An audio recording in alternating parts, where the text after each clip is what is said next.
Bueno, buenos días, iglesia. Qué bendición nuevamente estar aquí en la casa de Dios.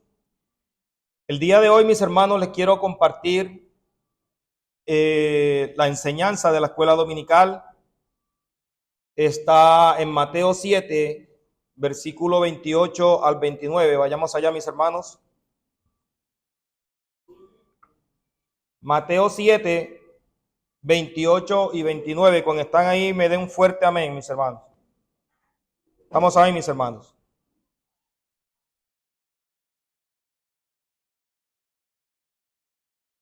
Mateo 7, 28 y 29. ¿Estamos ahí? Dice la palabra de Dios. Y cuando terminó Jesús estas palabras, la gente se admiraba de su doctrina, porque le enseñaba como quien tiene autoridad y no como los escribas. Oremos, mis hermanos. Amado Dios, te damos gracias, Señor, por este día. Gracias, Señor, por regalarnos un día más de vida, Señor. Gracias por tu misericordia, Señor, de traernos aquí, a pesar de todo lo que se ve allá afuera, Señor.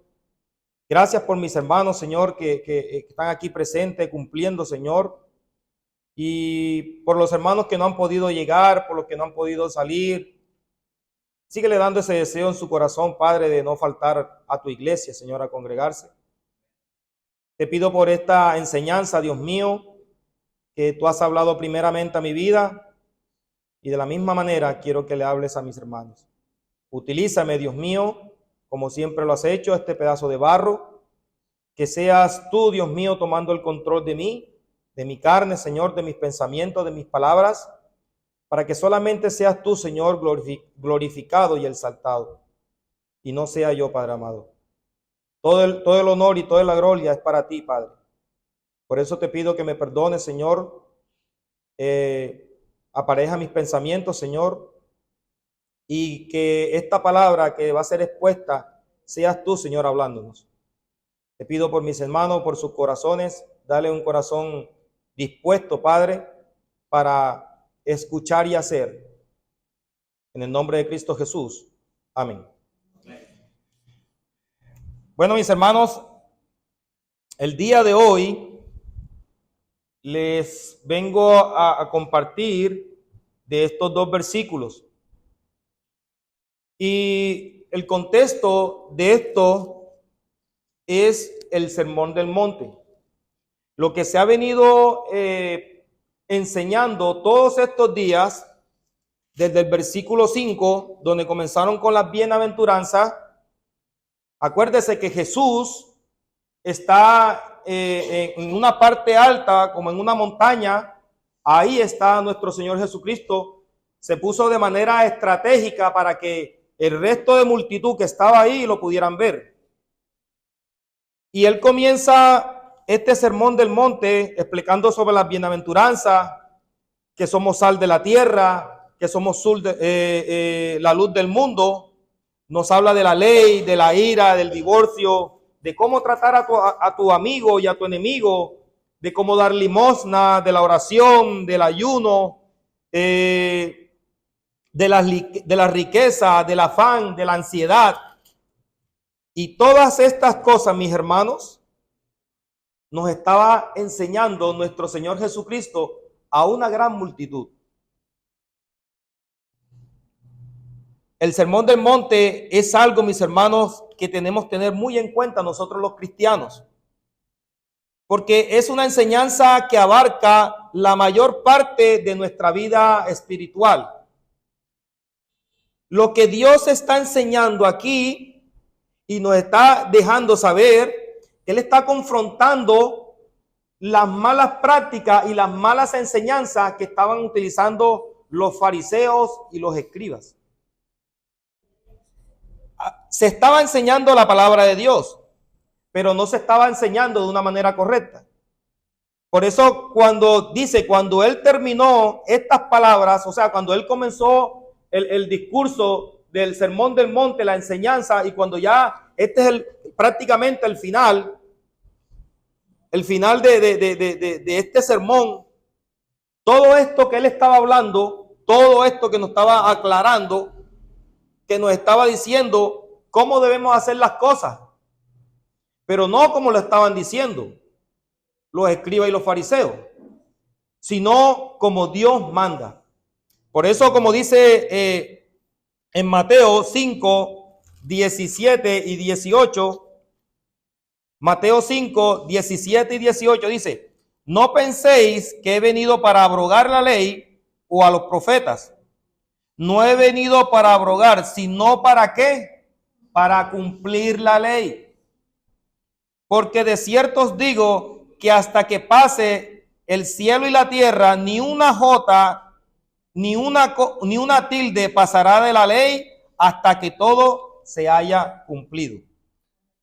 Nuestro Señor Jesucristo descubre los grandes errores que estaban cometiendo los fariseos en los distintos mandamientos que estaban enseñando ellos, porque él sabía que todo lo que se estaba enseñando de una manera incorrecta. Nuestro Señor Jesucristo nos enseña la verdadera ley y nos muestra la manera correcta de hacer las cosas. Pero notemos que aquí en nuestro texto hay una palabra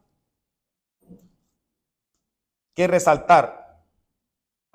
Y dice, como quien tiene autoridad. ¿Qué significa la palabra autoridad?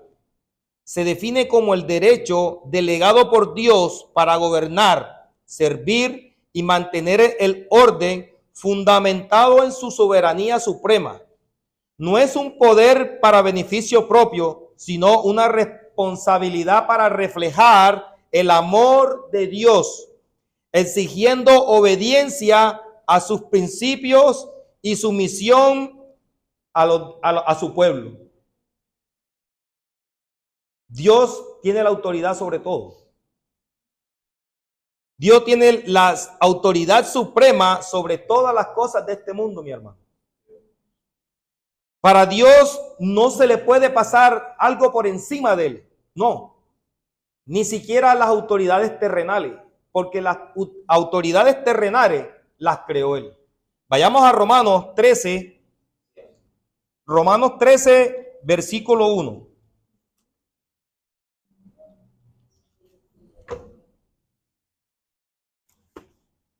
¿Estamos ahí, mis hermanos?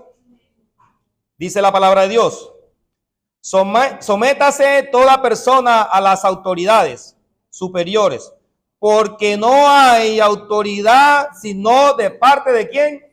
De Dios. Y la que hay por Dios han sido. Amén.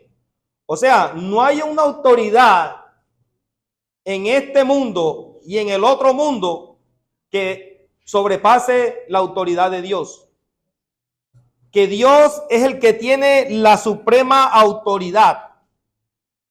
Él es el único que puede impartir una verdadera autoridad genuina, donde no va a haber nada por debajo, nada que pueda empañar esa autoridad. No. Las autoridades terrenales pueden fallar y nos hemos dado cuenta que han fallado. Incluso ya la gente no confía, por ejemplo, en la Policía Nacional, porque de ahí mismo se ha visto hasta en las noticias que ellos mismos son los que propician las extorsiones y muchas cosas más que se ven. Entonces, supuestamente esa es la autoridad que nosotros tenemos aquí en la tierra para respetar, pero a veces ellos no se dan a respetar por lo que ellos están demostrando. A veces uno confía más en un ratero que en ellos, porque usted sabe que el ratero viene a robarlo, pero el policía viene disfrazado con su vestimenta, supuestamente la autoridad que está ahí puesta para ayudarle, y lo que hace es jugarle con la doble. Por eso es que a veces cuando uno va a un banco y retira una suma, va a retirar una suma considerable, le dice: usted necesita el acompañamiento de la policía. Es mejor que diga que no, porque ellos mismos los pueden atracar. Y es que es así, mi hermano, es así. Como todo rey, nuestro Señor Jesús tiene la autoridad, pero mucho más que cualquier otro rey. Porque como acabamos de cantar, Jesús es nuestro rey soberano. Jesús es nuestro rey soberano. El título del mensaje es La verdadera autoridad es Jesús. El primer punto que le quiero compartir, mis hermanos, es su doctrina es admirada. Vayamos al versículo 28 de nuestro texto. Versículo 28 de nuestro texto de Mateo. Su autoridad es una autoridad admirada. Así que esas personas que estaban ahí escuchando punto por punto el sermón del monte pudieron apreciar el contenido de la enseñanza, la cual era sencillamente admirable, como dice la palabra de Dios. Y cuando terminó Jesús estas palabras, la gente se admiraba de su doctrina. La gente se admiraba escuchar el carácter que sencillamente Dios le da a su Hijo para enseñar la verdadera ley. Jesús nos da la enseñanza de primera mano. Jesús es nuestro profesor de profesores, Rey de reyes, Señor de señores. Imagínese, mi hermano, usted está presente en una multitud y que le esté enseñando la palabra de Dios, nuestro Señor Jesucristo.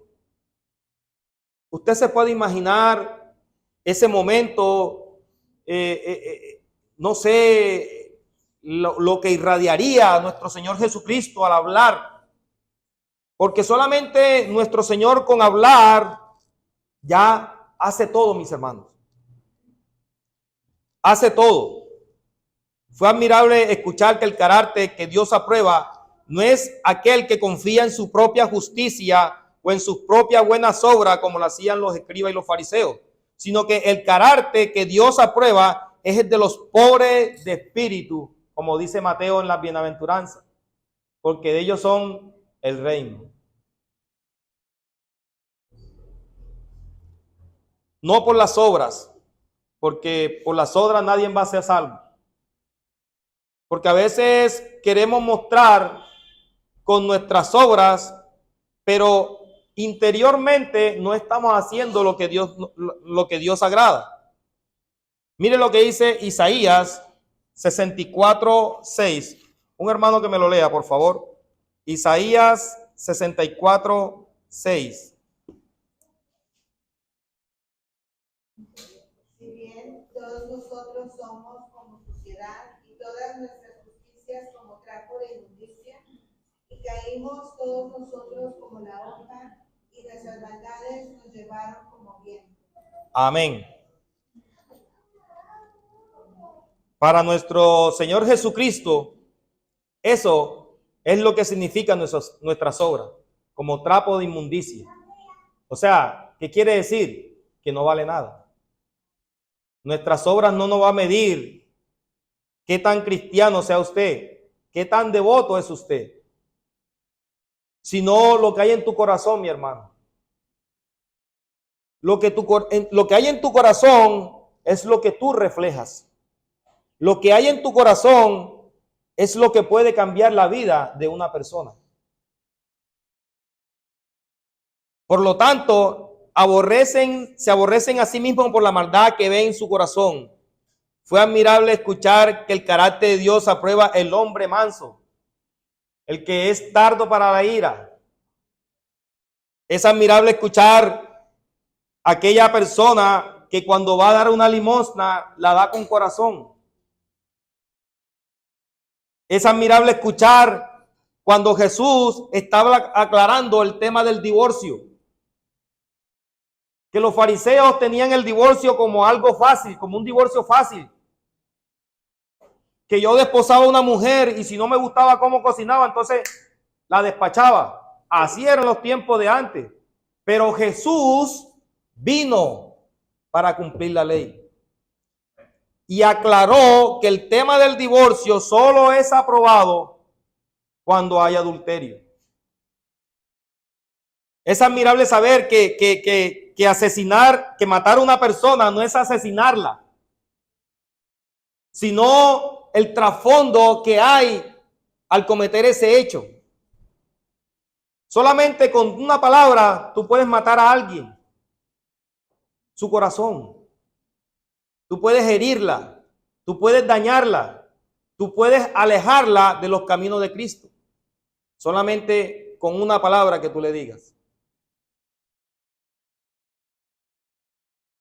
Es admirable escuchar cuando los fariseos decían que había que confrontar, y Jesús les aclara a ellos que es mejor poner la otra mejilla cuando te agreden. Amén. Es admirable escuchar el gran enemigo que en verdad nos agobia a nosotros mismos, que es el yo.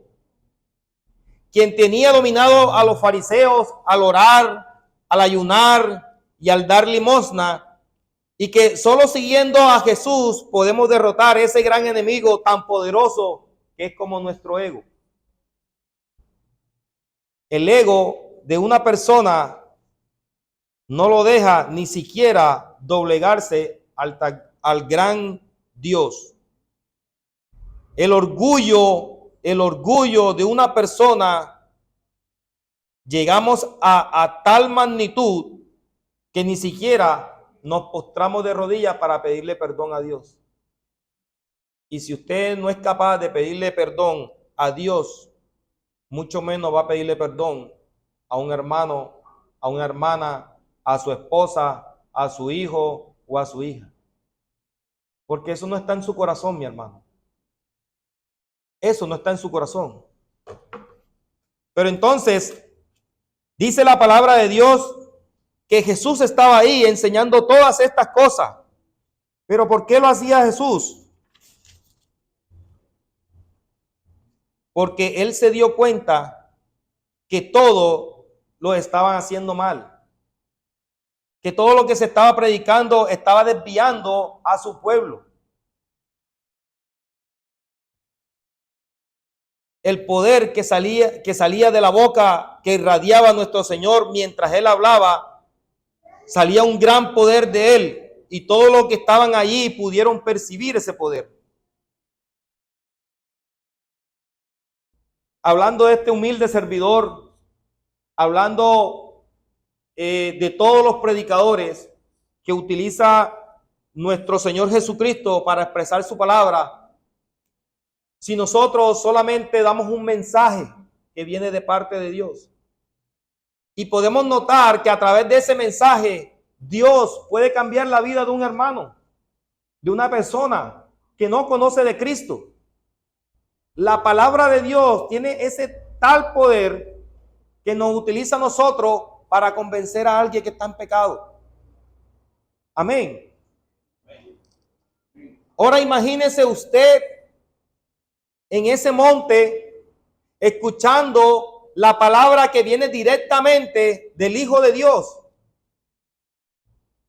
El poder que podía irradiar nuestro Señor Jesucristo cuando hablaba con seguridad, con autoridad, porque Él es el único que tiene la autoridad. Él tuvo la autoridad con el viento, con el mar, que solamente con una palabra que dijo se calmó cuando estaban en la barca con sus discípulos. Él tiene autoridad sobre todo, mi hermano, no se le escapa nada. Y Jesús estaba confrontando lo que se estaba predicando mal.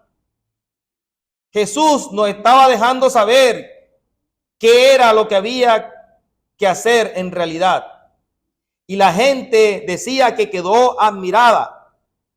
La palabra admirada, o en su otra forma, asombrada, maravillosa, se refiere a la reacción de la gente ante la autoridad de la enseñanza de Jesús, contrastado con su propia experiencia de maestro, pues Jesús hablaba con poder propio y no prestando, revelando el reino de Dios, provocando una profunda impresión y reflexión en los oyentes que estaban en ese lugar.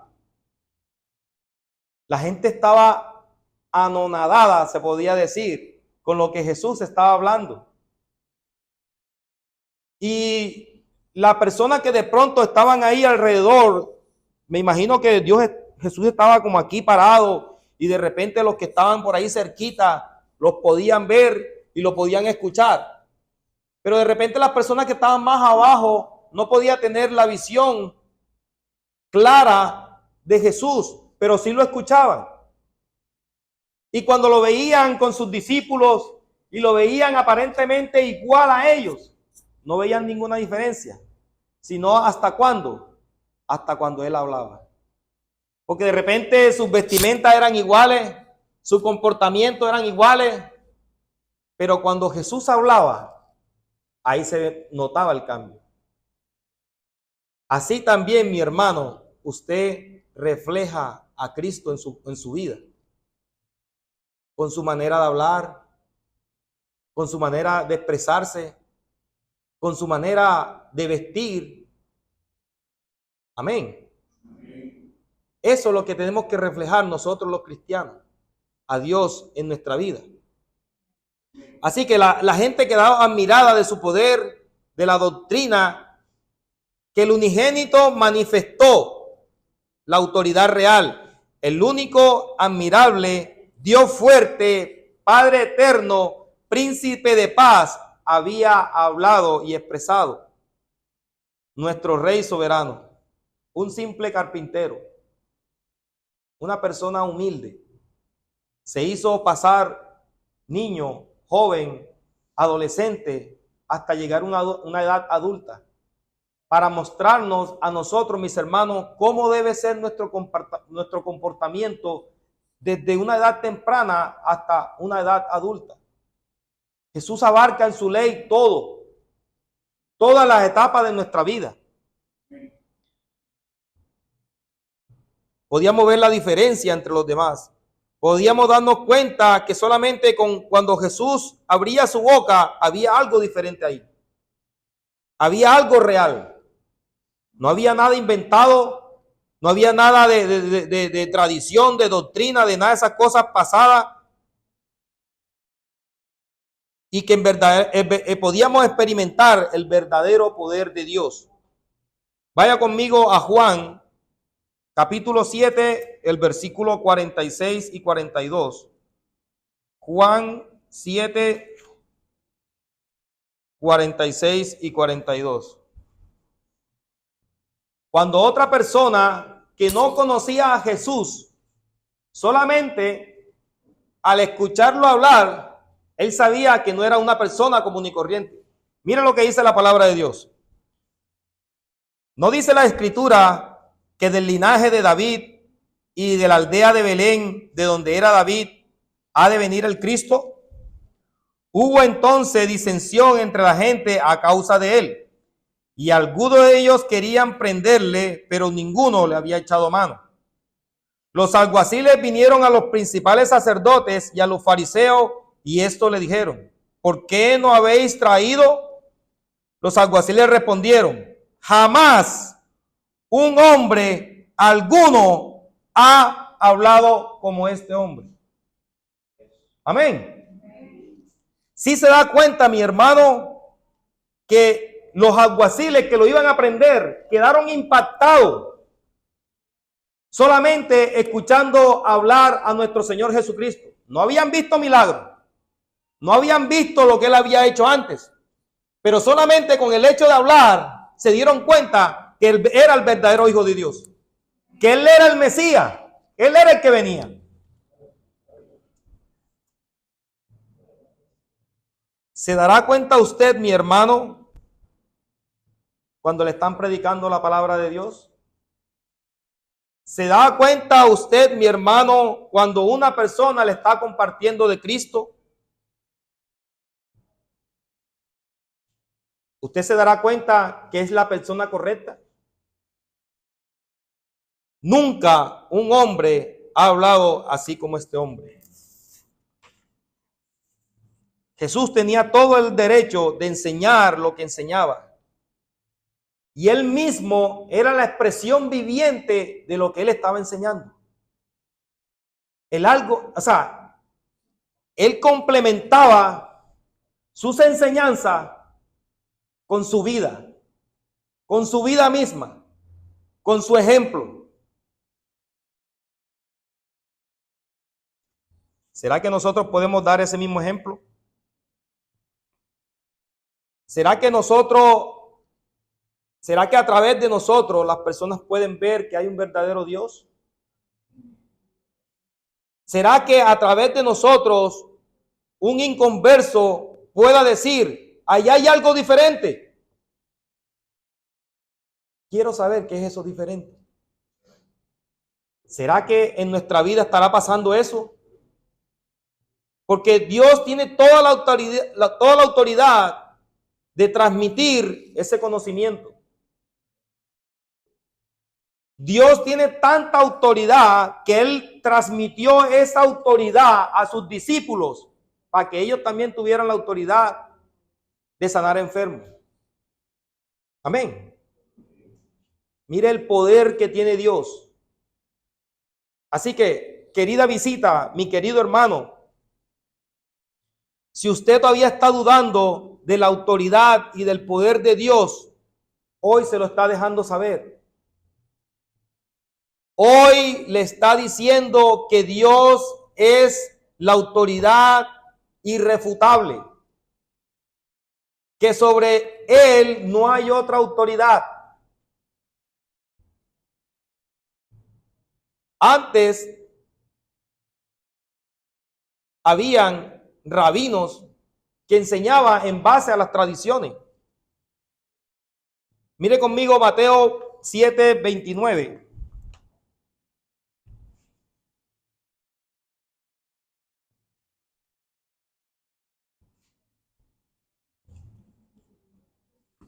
Dice la palabra de Dios: porque les enseñaba como quien tiene autoridad y no como quien, como los escribas. ¿Sí se acuerda cuando yo le estaba enseñando sobre la ley? Que los fariseos decían, pero Jesús decía, yo os digo.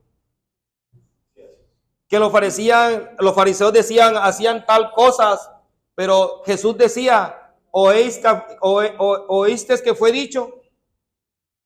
Cuando los fariseos decían otras cosas y Jesús decía, pero yo os digo.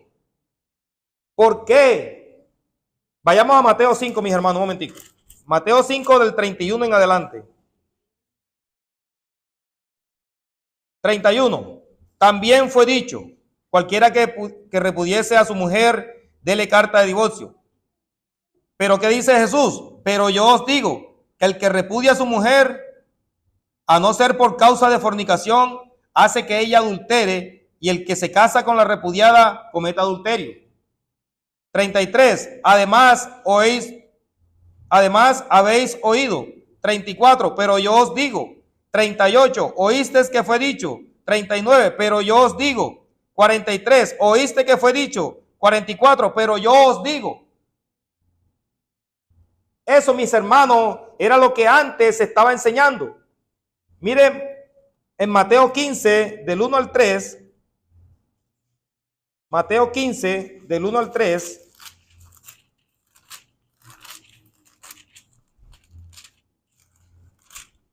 ¿Estamos ahí?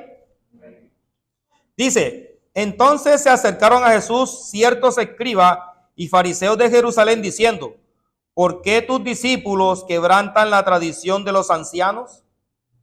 ¿Se puede dar cuenta, mi hermano? Eso es lo que estaban predicando ellos. Tradiciones. Tradiciones de rabinos, tradiciones de ancianos, que generación tras generación, eso era lo mismo que se venía diciendo acerca de la ley, pero era una ley sin autoridad. Pero mire lo que sigue diciendo. porque no se lavan las manos cuando comen el pan. Respondiendo, él les dijo, hablando de Jesús, ¿por qué también vosotros quebrantáis el mandamiento de Dios por vuestras qué?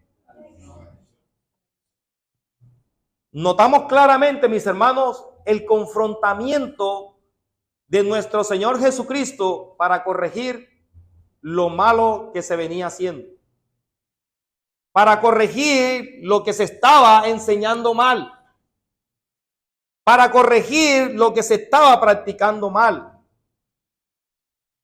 Las tradiciones decían anteriormente, pero yo hoy les digo que esto se tiene que hacer de esta manera. Amén. Por eso es que Jesús tomó esa multitud de gente y era necesario de que la gente supiera lo que estaba pasando en ese entonces, de las malas prácticas que se estaban enseñando y de las malas prácticas que se estaban haciendo. Mis hermanos, estamos trasladando ese momento al presente.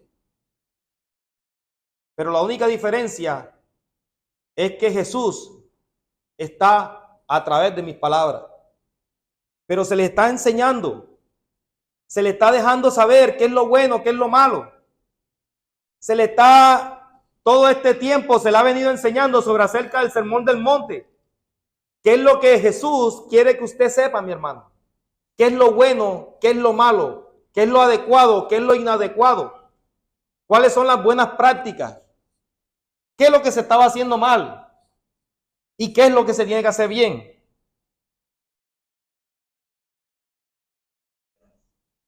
Pero yo os digo, era una autoridad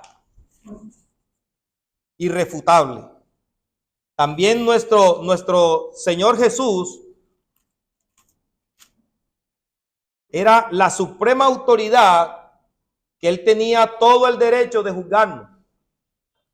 Mire lo que dice Mateo 7, 21 y 23, ahí mismito.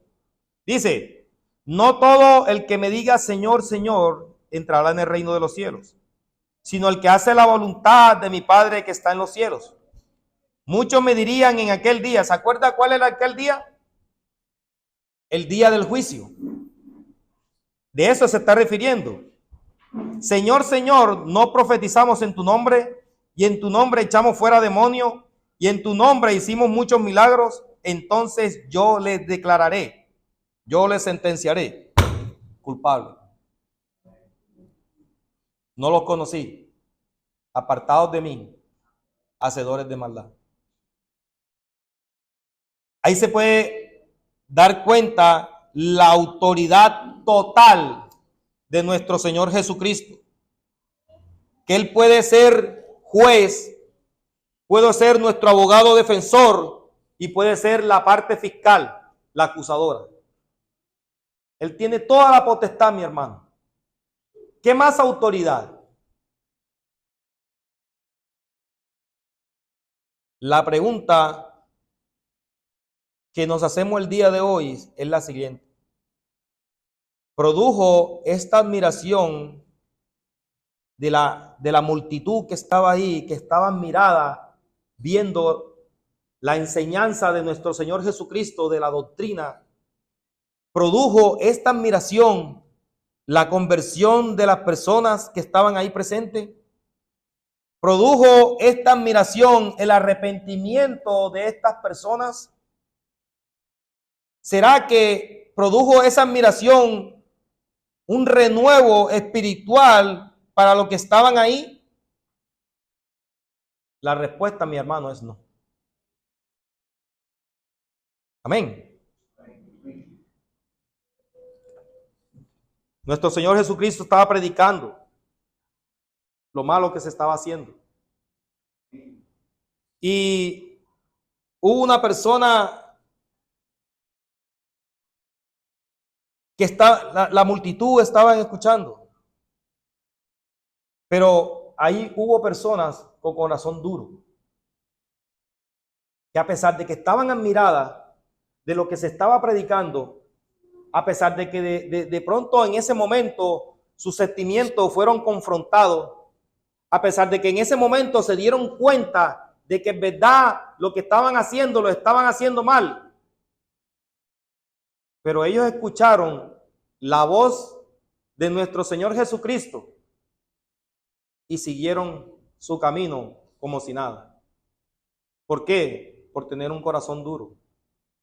Pero también estaba una persona ahí con un corazón tibio, que sí, también escuchó el mensaje, también sintió ese revuelo que hubo en su interior y tomó la decisión de seguir a Cristo, pero también seguía en las cuestiones del mundo.